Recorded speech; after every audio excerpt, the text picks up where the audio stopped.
অৱশেষত জুবিন গাৰ্গক যে হত্যা কৰা হৈছে, জুবিন গাৰ্গৰ মৃত্যু যে এটা ষড়যন্ত্ৰ, এইটো পোহৰলৈ আহিছে।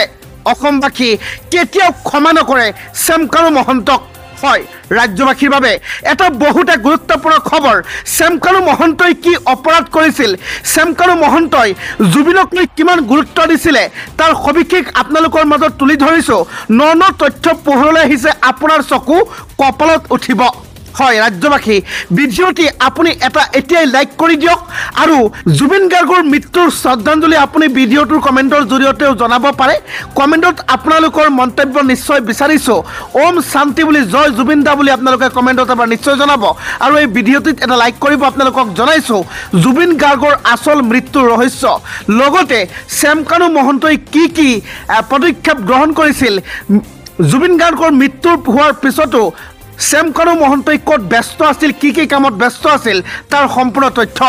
কিয় আঁতৰৰ পৰা 9 ঘণ্টা ধৰি লুকুৱাই ৰখা হৈছিল জুবিন গাৰ্গৰ মৃত্যুৰ খবৰ? জুবিনৰ মৃত্যুৰ আগলৈকে শ্যামকানুৱে চলাই গৈছিল নিজৰ বেপাৰ।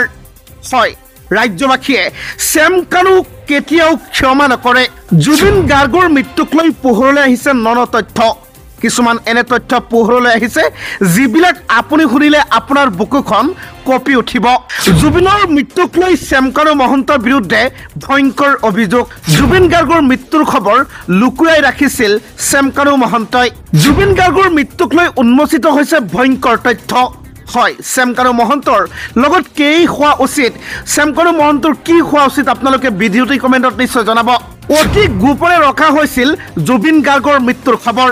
আঁতৰৰ পৰা 9 ঘণ্টা ধৰি লুকিয়াই ৰখা হৈছিল জুবিন গাৰ্গৰ মৃত্যুৰ খবৰ। জুবিনৰ মৃত্যুৰ আগলৈকে শ্যামকানুৱে চলাই গৈছিল নিজৰ বেপাৰ। হাস্পাতালত পৰি আছিল জুবিন গাৰ্গৰ নিথৰ দেহ। শ্যামকানু মহন্ত ব্যস্ত হৈ আছিল বিজনেছ ছাবমিটত। নৰ্থ ইষ্ট ফেষ্টিভেলৰ আয়োজক যোৱা নাছিল জুবিনৰ কাষলৈ। বিশেষ একো হোৱা নাই বুলি বিভ্ৰান্ত কৰিছিল শ্যামকানু মহন্তই। হয়, শ্যামকানু মহন্তই নৰ্থ ইষ্ট ফেষ্টিভেলৰ আয়োজকসকলক কৈছিল একো হোৱা নাই, বিশেষ একো হোৱা নাই, একেবাৰে সামান্য এটা মেটাৰ বুলি কৈ শ্যামকানু মহন্তই নিজৰ বেপাৰ চলাই গৈছিল। ছিংগাপুৰ অসম এছ'চিয়েশ্যনেও গাপ দি ৰাখিছিল প্ৰকৃত সত্য।